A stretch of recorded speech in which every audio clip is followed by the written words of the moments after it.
Quando pensiamo al bambù è subito atmosfera zen, esotica, rilassante. E noi ce l'abbiamo anche al parco.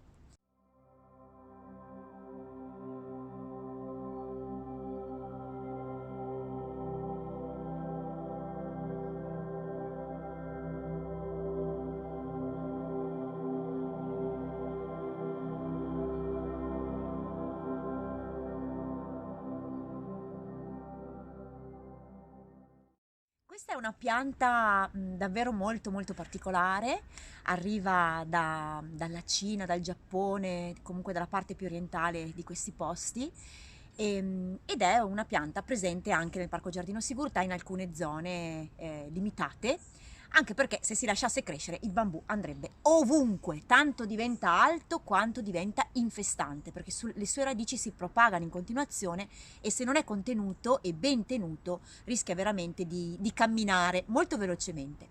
È una pianta che cresce appunto velocissimamente, ogni nodo del suo fusto ha poi tutta una serie di rametti con le foglioline che sono verdi, leggere, è una pianta aerea, una pianta di questo verde molto molto trasparente rispetto magari ad altre piante da siepi come il lauro, l'alloro che sono di questo verde molto scuro.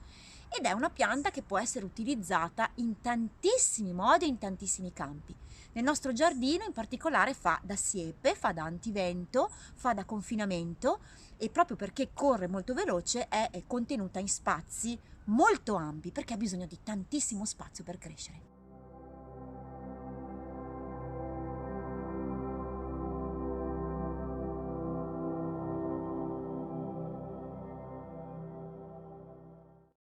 Eccoci immersi in un boschetto di bambù, in un posto un po' defilato. Siamo nella passeggiata agricola che va verso la fattoria didattica. Qui c'è proprio un boschetto, quindi lasciato crescere il bambù può fare anche proprio macchia e pensate che un boschetto di bambù trattiene 15 volte di anidride carbonica in più rispetto ad un bosco normale.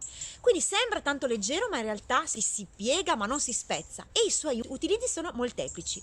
Nonostante sia così leggero ha una potenza strutturale fortissima, pensate che con il bambù gigante i cinesi costruiscono proprio le fondamenta della casa. È una pianta che viene utilizzata, pensate anche come ecocompatibile per quanto riguarda i tessuti alla moda, quest'anno abbiamo tantissime fibre di bambù e può essere anche una pianta ricca per la cucina. Pensate che i germogli di bambù sono quasi delle specie di grosse carote, di grosse rape, possono essere cucinati, tagliati, lessati e messi poi ovviamente nella cucina tipica nel ramen.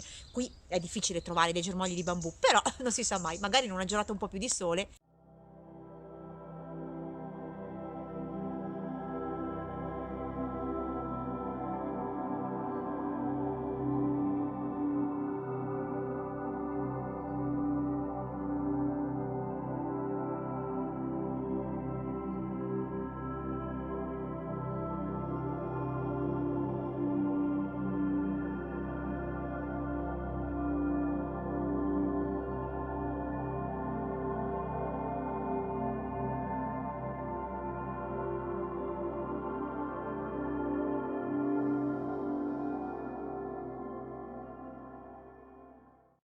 Eccolo qua, è una pianta veramente particolare, forse nessuno di voi l'ha mai notata al parco.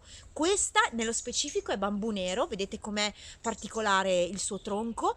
Ci sono bambù nani, bambù fine bambù giganti, qui abbiamo una altezza abbastanza importante e un colore del tronco che lo rende assolutamente decorativo.